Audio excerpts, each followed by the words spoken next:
Welcome to Story Monk. സംസ്ഥാനത്ത് V D സതീശൻ്റെ നേതൃത്വത്തിലുള്ള UDF സർക്കാർ അധികാരത്തിൽ വന്നിട്ട് ഏതാണ്ട് 2 ആഴ്ച പിന്നിടുകയാണ്. മെയ് 18-നായിരുന്നു വി ഡി സതീശൻ സർക്കാരിൻ്റെ സത്യപ്രതിജ്ഞ. പൂർണ്ണ മന്ത്രിസഭ അധികാരത്തിൽ വരുന്നു, അല്ലെങ്കിൽ സത്യപ്രതിജ്ഞ ചെയ്യുന്നു. തൊട്ടുപിറകെ വളരെ പ്രധാനപ്പെട്ട ചില തീരുമാനങ്ങൾ ആദ്യത്തെ ക്യാബിനറ്റിൽ തന്നെ മുഖ്യമന്ത്രി വി ഡി സതീശൻ്റെ നേതൃത്വത്തിലുള്ള ക്യാബിനറ്റ് എടുക്കുന്നു. ആശാ വർക്കർമാരുടെ വേതനം വർദ്ധിപ്പിക്കാൻ തീരുമാനിക്കുന്നു. അങ്കണവാടി ജീവനക്കാരുടെ വേതനം വർദ്ധിപ്പിക്കാൻ തീരുമാനിക്കുന്നു. ചില പ്രധാനപ്പെട്ട പോസ്റ്റുകളിലേക്കുള്ള നിയമനങ്ങൾ നടക്കുന്നു. വളരെ വേഗത്തിൽ കാര്യങ്ങൾ മുന്നോട്ട് കൊണ്ടുപോകും എന്ന പ്രതീക്ഷയാണ് സർക്കാർ തുടക്കത്തിലുണ്ടാക്കിയത്. പക്ഷേ 2 ആഴ്ച പിന്നിടുമ്പോൾ അത്ര വേഗം സർക്കാരിനുണ്ടോ? മറ്റു പല കാര്യങ്ങളിലും സർക്കാരിന് വേണ്ടത്ര ക്ലാരിറ്റി ഉണ്ടോ? നയനിലപാടുകളുടെ കാര്യത്തിൽ ഒരു വ്യക്തതയുണ്ടോ എന്നൊക്കെയുള്ള സംശയങ്ങൾ ഉയരുന്നുണ്ട്. പല കാര്യങ്ങളുണ്ട്. ഇപ്പോൾ മുനമ്പത്തെ വഖഫ് ഭൂമി സംബന്ധിച്ച കേസ്, അല്ലെങ്കിൽ അതിവേഗ റെയിൽപാത, KSRTC ബസ്സിലെ സ്ത്രീകളുടെയും കുട്ടികളുടെയും സൗജന്യ യാത്ര, ക്ഷേമ പെൻഷൻ 3000 രൂപയാക്കി വർദ്ധിപ്പിക്കൽ എന്ന് തുടങ്ങി വിവിധങ്ങളായ പ്രശ്നങ്ങൾ. ഇതിൽ വേണ്ട ക്ലാരിറ്റി സർക്കാരിനുണ്ടോ എന്നുള്ള ചോദ്യം അവിടെ ഉയരുന്നുണ്ട് പതുക്കെ. ഒരു സർക്കാരിനെ വിലയിരുത്താൻ പാകത്തിനുള്ള സമയമായിട്ടില്ല. ആകെ 2 ആഴ്ച എത്തുന്നേ ഉള്ളൂ ഈ സർക്കാർ അധികാരത്തിലെത്തിയിട്ട്. പക്ഷേ എങ്കിൽ പോലും പുതിയൊരു സർക്കാർ വരുമ്പോൾ ഞങ്ങളുടെ കാഴ്ചപ്പാട് ഇതാണ്, ഞങ്ങൾ ഈ രീതിയിലായിരിക്കും മുമ്പോട്ട് പോവുക എന്ന പ്രതീതി സൃഷ്ടിക്കാൻ ആ സർക്കാരിന് സാധിക്കേണ്ടതല്ലേ? ഇപ്പോൾ 2016 LDF സർക്കാർ അധികാരത്തിൽ വന്നതിൻ്റെ തൊട്ടു പിറകെ തന്നെ ഞങ്ങളുടെ പദ്ധതി എന്താണ് എന്നുള്ളത് സംബന്ധിച്ചൊരു ക്ലാരിറ്റി ആ സർക്കാർ വരുത്തിയിരുന്നു.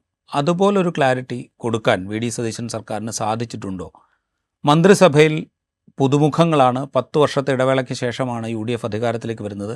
ഈ പുതുമുഖങ്ങളുടെ ആധിക്യം മന്ത്രിസഭയുടെ തുടക്കത്തിലുള്ള പ്രവർത്തനത്തിൻ്റെ വേഗത്തെ തടയുന്നുണ്ടോ? ഇതേക്കുറിച്ചൊക്കെയാണ് സ്റ്റോറി മങ്ക് ഇന്ന് സംസാരിക്കുന്നത്. ബഷീർ, എന്താ തോന്നുന്നു? നമ്മളൊരു അമച്വറായിട്ട് സർക്കാരിനെ വിലയിരുത്തുകയാണ് എന്ന് വേണമെങ്കിൽ പറയാം. കാരണം ഇത്ര ദിവസമേ ആയിട്ടുള്ളൂ. 18-ാം തീയതിയാണ് സത്യപ്രതിജ്ഞ ചെയ്യുന്നത്. പല കാര്യങ്ങൾ പഠിച്ചെടുക്കേണ്ടതുണ്ട്. മന്ത്രിസഭയിൽ പുതുമുഖങ്ങളുടെ ആധിക്യമുണ്ട്. 10 വർഷത്തെ ഇടവേളയ്ക്ക് ശേഷമാണ് UDFും കോൺഗ്രസും അധികാരത്തിലേക്ക് എത്തുന്നത്. അതുകൊണ്ട് തന്നെ നമ്മളൊരു എന്താ പറയുക, ഒരു പക്വതയില്ലാത്ത വിധത്തിലുള്ള ഒരു അനാലിസിസിലേക്ക് കടക്കുകയാണെന്ന് തോന്നുന്നുണ്ടോ? അല്ല, പക്വത മീൻസ് അതായത് എനിക്ക് തോന്നുന്നത് ഒരുപക്ഷെ സർക്കാരിന് ക്ലാരിറ്റി ഉണ്ടാകാം. രാജീവ് ഇവിടെ എണ്ണിപ്പറഞ്ഞ ഈ പ്രശ്നങ്ങളെ കുറിച്ചൊക്കെ, അതെങ്ങനെ നടപ്പാക്കണം, എന്താണ് ചെയ്യേണ്ടത്, അതിൻ്റെ നയനിലപാടുകൾ എന്താണ്, അതിൻ്റെ വരുംവരായിക എന്താണ് എന്നതിനെക്കുറിച്ചൊക്കെ സർക്കാരിന് ഒരു പക്ഷേ ഇൻറ്റേർണലി ഒരു ക്ലാരിറ്റി ഉണ്ടാകാം. അതല്ലെങ്കിൽ ഒരു നയരൂപീകരണം അവർ നടത്തി വരുന്നേ ഉണ്ടാകും. പക്ഷേ ജനങ്ങൾക്ക് മുമ്പിൽ ഇതുവരെ വെക്കപ്പെട്ട കാര്യങ്ങളിൽ ഒരു ക്ലാരിറ്റി വന്നിട്ടില്ല എന്ന തോന്നലാണ് എനിക്കുള്ളത്. ഒന്ന്, ഒട്ടധികം പ്രശ്നങ്ങൾ യഥാർത്ഥത്തിൽ സർക്കാരിന് മുമ്പിൽ വന്നുപെട്ടിട്ടുണ്ട്. ഒന്ന്, ഇപ്പം മുനമ്പം ഭൂമിയുമായി ബന്ധപ്പെട്ട പ്രശ്നം, റെയിലിന് പകരമുള്ള അതിവേഗ റെയിൽ സംവിധാനത്തെക്കുറിച്ചുള്ള പ്രശ്നം, PM ശ്രീ പദ്ധതി നേരത്തെ സർക്കാർ ഒപ്പിട്ട് പിന്നീട് അനിശ്ചിതത്വത്തിൽ നിൽക്കുന്ന PM ശ്രീ പദ്ധതിയുമായി ബന്ധപ്പെട്ട് എന്ത് ചെയ്യാൻ പോകുന്നു എന്ന പ്രശ്നം. അതോടൊപ്പം തന്നെ വലിയ തോതിലുള്ളൊരു ഇൻഷുറൻസ് പദ്ധതി, ആരോഗ്യ സുരക്ഷാ പദ്ധതി പ്രഖ്യാപിച്ചിരിക്കുന്നു. അതെങ്ങനെയായിരിക്കും എന്ന കാര്യം. KSRTCയിൽ വനിതകൾക്ക് യാത്രാ സൗജന്യം എന്നത് നേരത്തെ തന്നെ പ്രഖ്യാപിക്കപ്പെട്ടതാണ്. മാനിഫെസ്റ്റോയ്ക്ക് മുമ്പ് രാഹുൽ ഗാന്ധിയാണ് അത് പ്രഖ്യാപിച്ചത്. ഇതെങ്ങനെയാണ് നടപ്പാക്കാൻ പോകുന്നത്? കേരളത്തിൻ്റെ പൊതു ഗതാഗത സംവിധാനത്തിൻ്റെ നട്ടെല്ലാണ് KSRTC. അതിനെ വലിയ നഷ്ടത്തിലേക്ക് കൊണ്ടുപോകുന്ന വിധത്തിലാകുമെന്ന വിമർശനം പ്രായോഗികമല്ല എന്ന വിമർശനം വന്നിരിക്കുന്നു. ഇത്തരം കാര്യങ്ങളിലെല്ലാം എന്താണ് ചെയ്യാൻ പോകുന്നത് സർക്കാർ എന്ന് ജനങ്ങളുടെ മുമ്പിൽ വ്യക്തതയില്ല ഇപ്പോൾ എന്ന് വേണമെങ്കിൽ പറയാം. സർക്കാർ ചെയ്യും, ഞാൻ തരുന്ന വാക്കാണ്, അത് നടപ്പാക്കാനുള്ളതാണ് എന്ന് ഇക്കഴിഞ്ഞ ദിവസവും മുഖ്യമന്ത്രി പരാതിയുമായി വന്ന ഒരാളോട് പറയുന്നത് കേട്ടു. പക്ഷേ എന്താണ് സർക്കാർ ചെയ്യാൻ പോകുന്നത്? ഓരോ വിഷയങ്ങളെ മാറ്റിയെടുത്താൽ, വേറിട്ടെടുത്താൽ എന്താണ് സർക്കാർ ചെയ്യാൻ പോകുന്നത് എന്ന കാര്യത്തിൽ ജനങ്ങൾക്ക് മുമ്പിലേക്ക് ഒരു ക്ലാരിറ്റി വന്നിട്ടില്ല എന്ന് പറയാം. അതാണ് എനിക്ക് തോന്നുന്നത്. ഈ ഒരു 2 ആഴ്ച എന്നതൊരു സർക്കാരിനെ വിലയിരുത്താവുന്നതിൻ്റെ ഒരു സമയമല്ല എന്ന് വേണമെങ്കിൽ പറയാം. പക്ഷേ രാജീവ് പറഞ്ഞതുപോലെ ഒരു സർക്കാർ അധികാരത്തിൽ വന്നാൽ ആദ്യത്തെ ആഴ്ചയിൽ തന്നെ ഒരു ഡയറക്ഷൻ ക്ലിയർ ആയിരിക്കും. ഒരു വിഷൻ സാധാരണ കമ്മ്യൂണിക്കേറ്റ് ചെയ്യാറുണ്ട്. ഇതിൽ ഈ പറഞ്ഞ പ്രശ്നം കൂടിയുണ്ട്. ഒന്ന്, ഒരുപാട് പുതുമുഖങ്ങൾ. മുഖ്യമന്ത്രി തന്നെ യഥാർത്ഥത്തിൽ ഭരണ നിർവഹണത്തിൽ പുതുമുഖമാണ്. ഒരു ദിവസം പോലും അദ്ദേഹം ഇതിനു മുമ്പ് ഒരു മന്ത്രിസഭയിൽ അംഗമായിരുന്നിട്ടില്ല. കെ മുരളീധരൻ വളരെ കുറഞ്ഞ കാലം നേരത്തെ ഒരു 6 മാസത്തോളം അംഗമായിരുന്നു. പക്ഷേ Ramesh Chennithala, P K Kunhalikutty, Anoop Jacob, Shibu baby John, ഇത്രയും പേര് കഴിഞ്ഞാൽ ബാക്കി ഏതാണ്ട് എല്ലാവരും തന്നെ ഈ ഭരണ സംവിധാനത്തിൽ, ഭരണ നിർവഹണത്തിൽ, മന്ത്രിസഭയിൽ പുതുമുഖങ്ങളാണ്.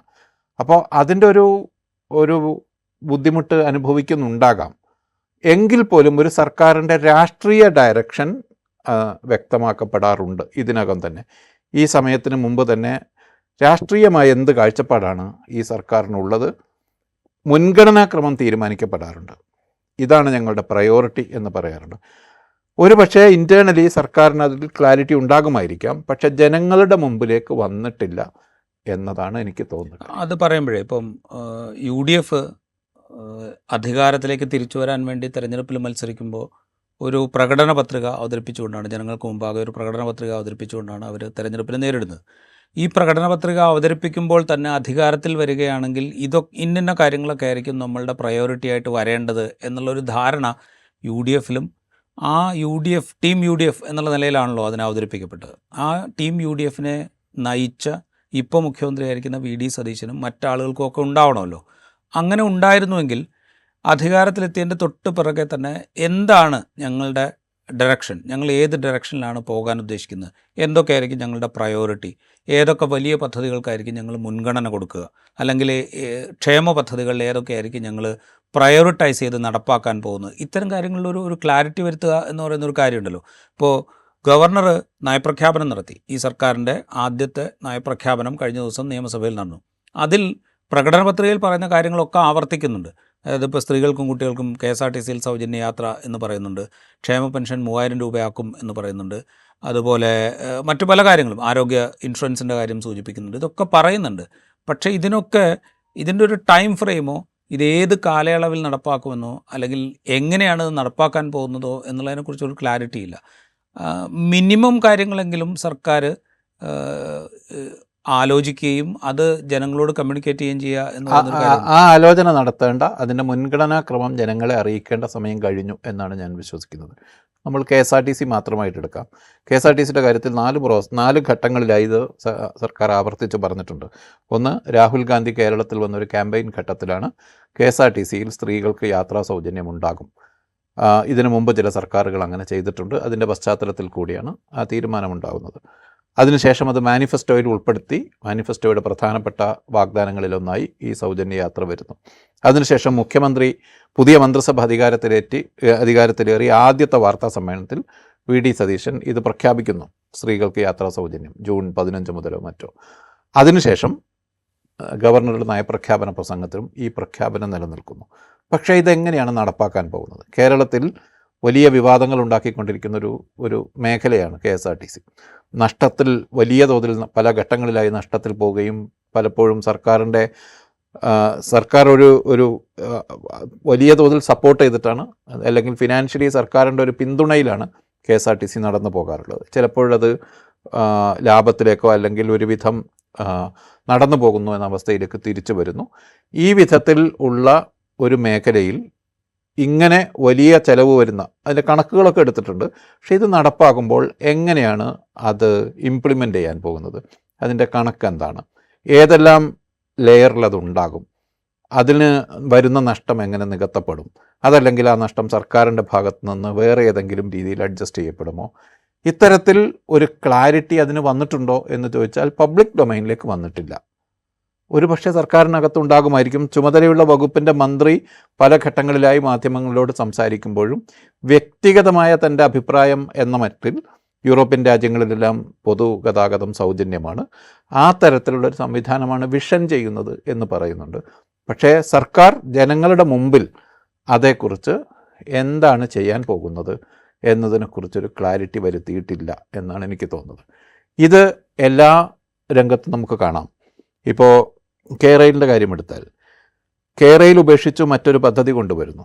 മറ്റൊരു പദ്ധതി എന്ന് പറയുമ്പോൾ ഈ ശ്രീധരൻ്റെ പദ്ധതി ആണ് ഇപ്പോൾ പരിഗണനയിലുള്ളത്.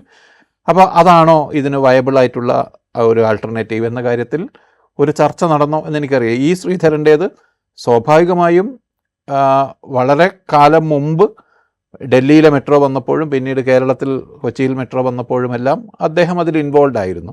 പക്ഷേ ഇതാണോ കേരളിന് ബദലായി UDF സർക്കാർ കൊണ്ടുവരാൻ ഉദ്ദേശിക്കുന്നത്? കേരളിനെതിരെ ഉയർന്ന ആക്ഷേപങ്ങളിൽ പലതും ശ്രീധരൻ്റെ പദ്ധതിക്കെതിരെയുണ്ട്. ശ്രീധരൻ്റെ പദ്ധതി ഒരു സ്വകാര്യ വ്യക്തി സർക്കാരിന് മുമ്പിൽ ഒരു പദ്ധതി അവതരിപ്പിക്കുന്നത് പോലെ ശ്രീധരൻ പല പല സർക്കാരുകൾക്ക് മുമ്പിൽ അവതരിപ്പിച്ചതാണ്. കേന്ദ്ര സർക്കാരിന് മുന്നിൽ പോകുന്നു, കേരളത്തിലെ സർക്കാരിന് മുമ്പിൽ പോകുന്നു, BJP അധികാരത്തിൽ വന്നാൽ ഇത് നടപ്പിലാക്കും എന്ന് പറയുന്നു.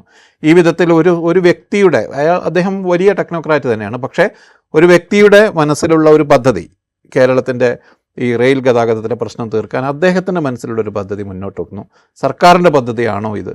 സർക്കാരിന് ഇക്കാര്യത്തിൽ ഏതെങ്കിലും തരത്തിലുള്ള ബദൽ കാഴ്ചപ്പാടുണ്ടോ? ഇത്തരം കാര്യങ്ങളിൽ ഒരു ക്ലാരിറ്റി വന്നില്ല എന്ന് വേണമെങ്കിൽ പറയാം. ഈ 15 ദിവസം 14 ദിവസം ഇതിനൊരു സമയമാണോ എന്ന് ചോദിച്ചാൽ അല്ലായിരിക്കാം. പക്ഷേ പൊതുമണ്ഡലത്തിലേക്ക് ഇതിൻ്റെ മൈന്യൂട്ടായ കാര്യങ്ങൾ എത്തിയിട്ടില്ല എന്നാണ് എനിക്ക് തോന്നുന്നത്. ഇതിപ്പോൾ ഈ കേരളിൻ്റെ കാര്യം പറഞ്ഞുകൊണ്ട് കേരള ഒഴിവാക്കപ്പെടുന്നു, പക്ഷേ അതിവേഗ റെയിൽ വേണം എന്നുള്ള നിലപാട് നേരത്തെയും UDF എടുത്തിട്ടുണ്ട്. ഈ ശ്രീധരൻ്റെ പ്രോജക്റ്റ് ആണെങ്കിൽ പോലും അതിവേഗ റെയിൽ എന്നുള്ള പ്രോജക്റ്റിനെ ഞങ്ങൾ പിന്തുണയ്ക്കും എന്ന് CPM വ്യക്തമാക്കിയിട്ടുണ്ട്. അപ്പോഴും ഇങ്ങനെ ഒരു പ്രോജക്റ്റിനെ കുറിച്ച് ഈ ശ്രീധരനോട് സംസാരിക്കുന്നതിന് മുമ്പ് UDFനകത്ത് ഞങ്ങളുടെ കാഴ്ചപ്പാട് ഇതാണ്, ഞങ്ങളിതാണ് ചെയ്യാൻ ഉദ്ദേശിക്കുന്നത് എന്നുള്ള നിലയ്ക്ക് ഒരു പൊളിറ്റിക്കൽ ഡിസിഷൻ എടുക്കണമല്ലോ, രാഷ്ട്രീയമായൊരു തീരുമാനം എടുക്കണമല്ലോ ആദ്യം. അതായത് ഒരു അതിവേഗ റെയിൽ വേണം എന്നുള്ള കാര്യത്തിൽ UDF ഔദ്യോഗികമായൊരു തീരുമാനം എടുക്കുകയും ആ തീരുമാനത്തിൻ്റെ അടിസ്ഥാനത്തിൽ വിവിധ നിർദ്ദേശങ്ങൾ സ്വീകരിക്കുകയും ചെയ്യുക എന്ന് പറയുന്നതാണ് ഒരു ജനാധിപത്യ രീതിയിലുള്ള ഒരു നടപടിക്രമം എന്ന് പറയുന്നത്. ഇത് ഈ ശ്രീധരനൊരു പ്രോജക്റ്റ് ഉണ്ടാക്കുന്നു. ആ പ്രോജക്റ്റ് നേരത്തെ കേന്ദ്ര റെയിൽവേ മന്ത്രാലയത്തിന് കൊടുത്തിരുന്നു എന്ന് അദ്ദേഹം പറയുന്നു. റെയിൽവേ മന്ത്രിയുടെ അനുമതിയോടുകൂടിയാണ് ഈ പ്രോജക്റ്റ്. അദ്ദേഹം പൊന്നാനിയിൽ ഒരു ഓഫീസ് തുടങ്ങുന്നു. ഓഫീസിൻ്റെ ഉദ്ഘാടനമൊക്കെ വലിയ തോതിൽ ആഘോഷപൂർവ്വം നടത്തുന്നു. അതേ പ്രോജക്റ്റ് സർക്കാർ അധികാരത്തിൽ വന്ന് 14 ദിവസം കഴിയുമ്പോഴത്തേക്കും ഞങ്ങൾ ഈ പ്രോജക്റ്റുമായിട്ടാണ് മുമ്പോട്ട് പോകുന്നത് എന്ന് പറയുന്നതിൽ എന്ന് സർക്കാർ തെളിച്ച് പറഞ്ഞിട്ടില്ല. പക്ഷേ ജനങ്ങൾക്ക് കിട്ടുന്ന ഇംപ്രഷൻ ഇത് വലിയ തോതിൽ രാജീവ് പറഞ്ഞതുപോലെ ഒരു രാഷ്ട്രീയമായ കാഴ്ചപ്പാടോട് കൂടി ഇതിനെ സമീപിക്കുന്ന രീതിയാണോ എന്ന് ചോദിച്ചാൽ അങ്ങനെ ഒരു ചിത്രമല്ല ഇതുവരെ ലഭ്യമാകുന്നത്. ഇപ്പോൾ ആരോഗ്യ സുരക്ഷാ പദ്ധതി, ഹെൽത്ത് ഇൻഷുറൻസ്, അത് യഥാർത്ഥത്തിൽ നോക്കുമ്പോൾ 25 ലക്ഷം രൂപയുടെ ആരോഗ്യ സുരക്ഷാ പദ്ധതി എന്ന് പറയുന്നത് വളരെ അംബീഷ്യസ് ആയൊരു പദ്ധതിയാണത്. ഒരുപക്ഷെ ഒബാമ കെയർ എന്നൊക്കെ പറയുന്ന പോലെ ഒരു സർക്കാരിന് ചെയ്യാവുന്നതിൻ്റെ പരമാവധി ആണ്. പക്ഷേ കേരളത്തിലെ ഈ പൊതുജനാരോഗ്യ സംവിധാനവുമായി ബന്ധപ്പെട്ട് സർക്കാരിൻ്റെ സംവിധാനങ്ങളെ ഇതെങ്ങനെ ബാധിക്കും? ഇപ്പോൾ 25 ലക്ഷം രൂപ ഒരു കുടുംബത്തിനോ ഒരു വ്യക്തിക്കോ ഇൻഷുറൻസ് ഉണ്ടെങ്കിൽ അത് സ്വകാര്യ മേഖലയിലേക്കാണോ പോകുന്നത്? സ്വകാര്യ മേഖലയിലാണോ ആ ചികിത്സ നടപ്പാക്കപ്പെടുന്നത്?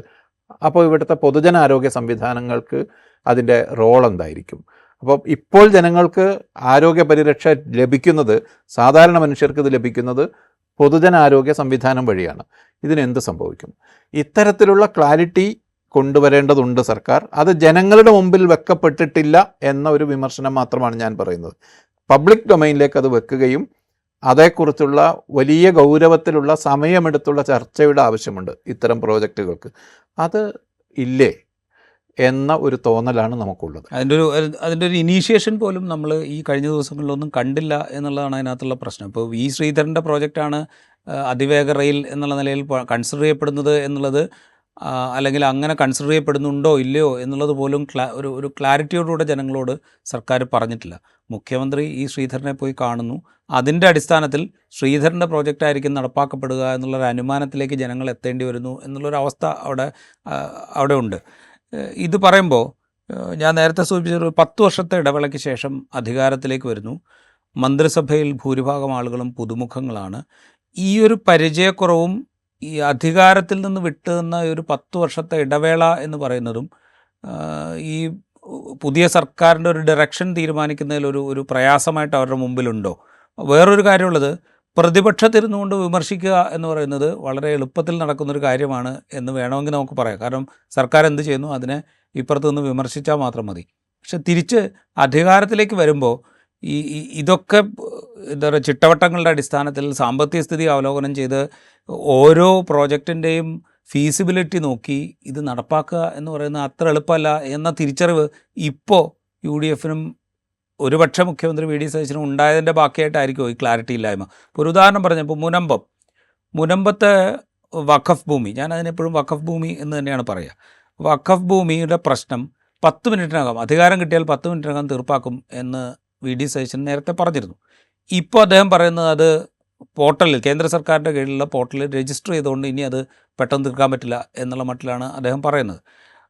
പോർട്ടലിൽ രജിസ്റ്റർ ചെയ്യുക എന്നൊക്കെ പറയുന്ന ഒരു സാങ്കേതിക കാര്യം മാത്രം. പോർട്ടലിൽ രജിസ്റ്റർ ചെയ്തത് മാറ്റണമെന്നാവശ്യപ്പെട്ട് BJP തന്നെ കേന്ദ്ര സർക്കാരിനെ സമീപിച്ചിട്ടുണ്ട്.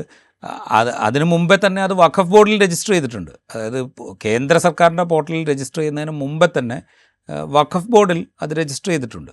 വഖഫ് ബോർഡിൽ രജിസ്റ്റർ ചെയ്തൊരു സംഗതി കേന്ദ്ര സർക്കാരിൻ്റെ ഒരു പോർട്ടലിലേക്ക് മാറ്റുക എന്ന് പറയുന്ന ഒരു സാങ്കേതിക കാര്യം മാത്രമായിട്ടാണ് ഞാൻ കണക്കാക്കുന്നത്. അപ്പോൾ ഇത് അത്ര എളുപ്പത്തിൽ ചെയ്യാൻ പറ്റുന്നൊരു കാര്യമല്ല എന്ന് പ്രതിപക്ഷത്തിരിക്കെ തന്നെ കൃത്യതയോടുകൂടെ പറയാതിരുന്നതിൻ്റെ ഒരു പ്രശ്നം ഇപ്പോൾ സർക്കാർ അനുഭവിക്കുന്നുണ്ടെന്ന് തോന്നുന്നു. അത് ഈ എല്ലാ പ്രശ്നങ്ങളിലും ഉണ്ട് എന്നാണ് എനിക്ക് തോന്നുന്നത്. ഇപ്പോൾ ക്ഷേമ പെൻഷൻ 3000 രൂപയാക്കും എന്ന് നയപ്രഖ്യാപനത്തിൽ പറയുന്നു. പക്ഷേ ഇതിൻ്റെ സാമ്പത്തിക ബാധ്യത അതെങ്ങനെ മാനേജ് ചെയ്യും എന്നുള്ള കാര്യത്തിലുള്ളൊരു പ്രശ്നമുണ്ട്. അതുപോലെ ഹെൽത്ത് ഇൻഷുറൻസ് 25 ലക്ഷം രൂപയുടെ ഹെൽത്ത് ഇൻഷുറൻസ് ഒരു കുടുംബത്തിന് കൊടുക്കും എന്ന് പറഞ്ഞു കഴിഞ്ഞാൽ അതിൻ്റെ ഫിനാൻഷ്യൽ ഇംപ്ലിക്കേഷൻസ് എങ്ങനെയായിരിക്കും മാനേജ് ചെയ്യുക എന്നുള്ളൊരു പ്രശ്നം സർക്കാരുണ്ട്. KSRTCക്ക് ഇപ്പം തന്നെ ശമ്പളവും പെൻഷനും കൊടുക്കാൻ സർക്കാർ ഖജനാവിൽ നിന്ന് പണം കൊടുത്തിട്ടാണ് ശമ്പളവും പെൻഷനും KSRTCയുടെ മുൻ ജീവനക്കാർക്കും ഇപ്പോഴത്തെ ജീവനക്കാർക്കും കൊടുത്തുകൊണ്ടിരിക്കുന്നത്. അവരുടെ വരുമാനം കുറയുകയാണെങ്കിൽ ഇതൊക്കെ എങ്ങനെ മാനേജ് ചെയ്യും എന്നുള്ളൊരു പ്രോബ്ലം അവിടെയുണ്ട്.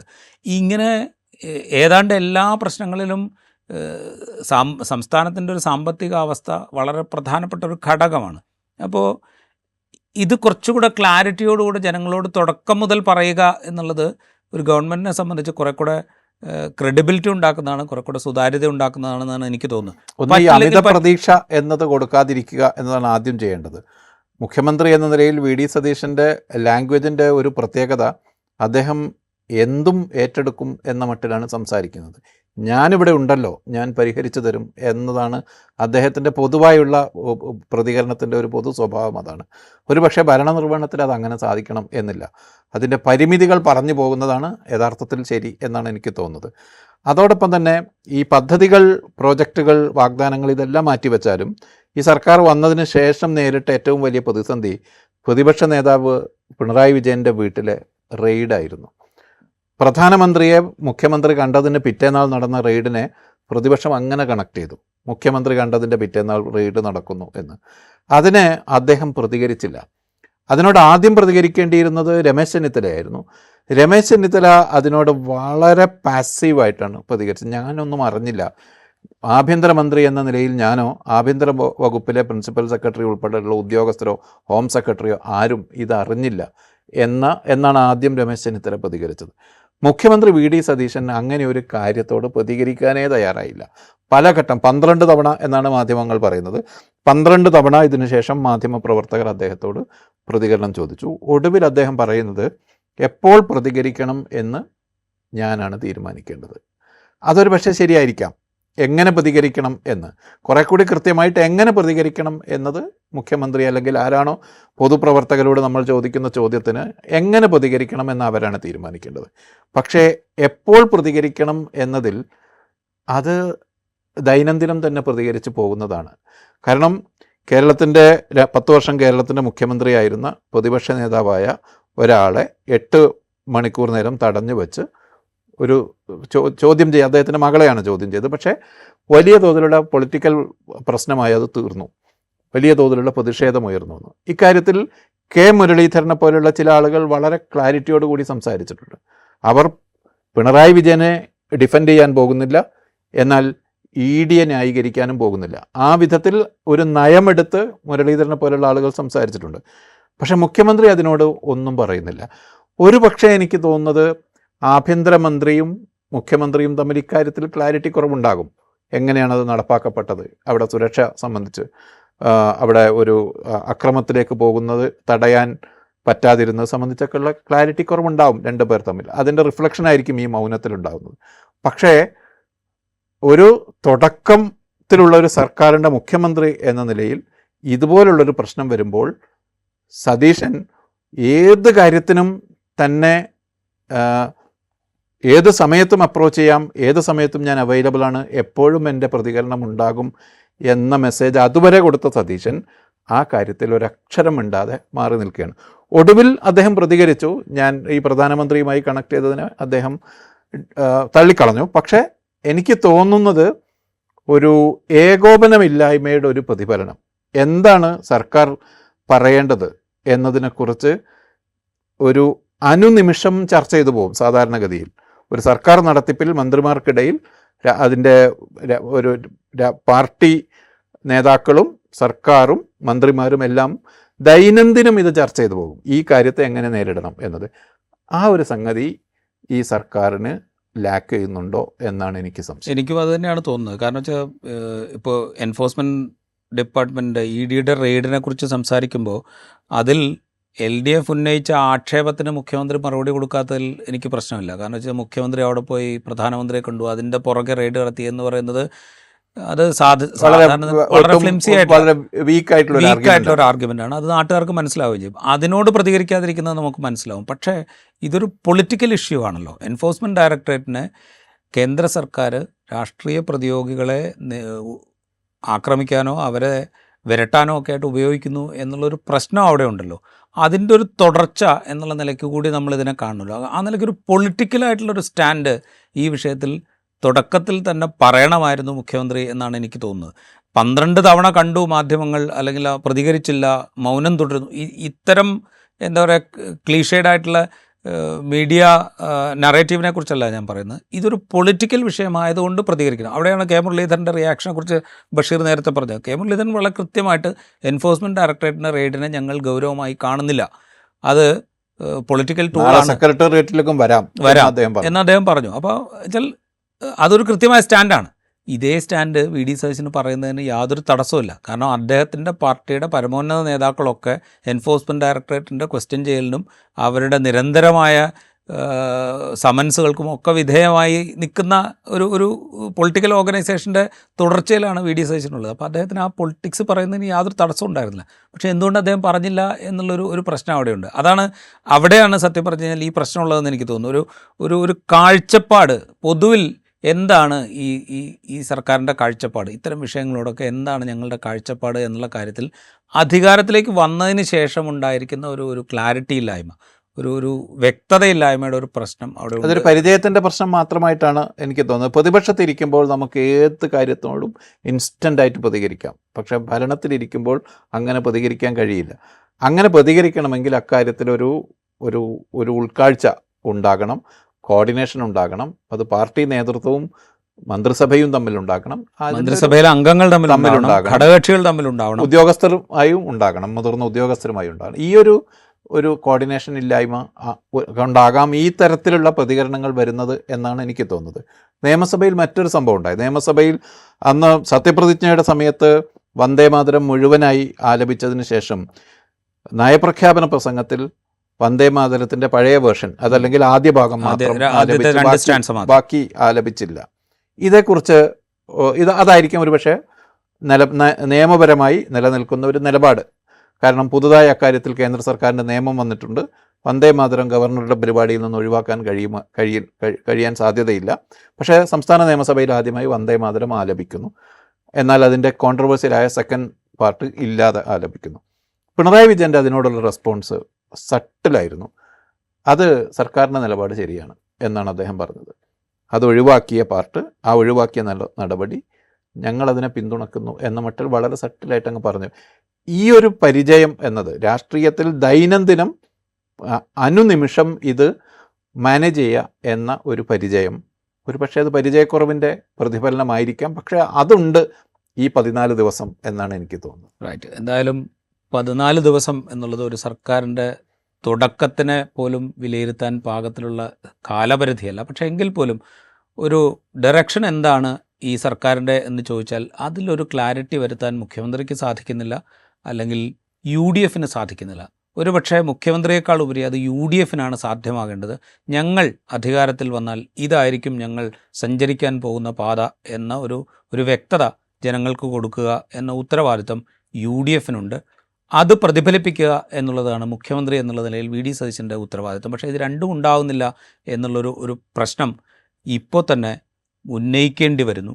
ഒരു പക്ഷേ അത് പരിചയക്കുറവിൻ്റെ ആകാം. പുതുമുഖങ്ങളാണ് ഭൂരിഭാഗവും മന്ത്രിസഭയിലുള്ളത്. അവരുടെ പരിചയക്കുറവിൻ്റേതാവാം. 10 വർഷത്തെ ഇടവേളയ്ക്ക് ശേഷം അധികാരത്തിലേക്ക് വന്നതിൻ്റെ ഈ കാല അളവുണ്ടല്ലോ 10 വർഷം എന്നുള്ളത്, ഈ കാലയളവ് ഉണ്ടാക്കിയ ഒരു കാലതാമസമാകാം ഒരുപക്ഷെ സംഭവിച്ചുകൊണ്ടിരിക്കുന്നത്. എന്തായാലും നമുക്ക് കാത്തിരുന്ന് കാണാം എങ്ങനെയായിരിക്കും ഇക്കാര്യങ്ങളിലൊക്കെ സർക്കാർ വരും ദിവസങ്ങളിൽ ഒരു വ്യക്തത വരുത്തുക എന്നുള്ളത്. പ്രധാനപ്പെട്ട പദ്ധതികൾ, പ്രധാനപ്പെട്ട നയനിലപാടുകൾ, ഇതിലൊക്കെ എന്ത് വ്യക്തതയായിരിക്കും സർക്കാർ വരുത്തുക എന്നുള്ളത് വരും ദിവസങ്ങളിൽ നമുക്ക് അറിയാൻ കഴിയും. ഈ എപ്പിസോഡ് ഇവിടെ പൂർത്തിയാവുന്നു. മറ്റു എപ്പിസോഡുമായി വീണ്ടും കാണാം.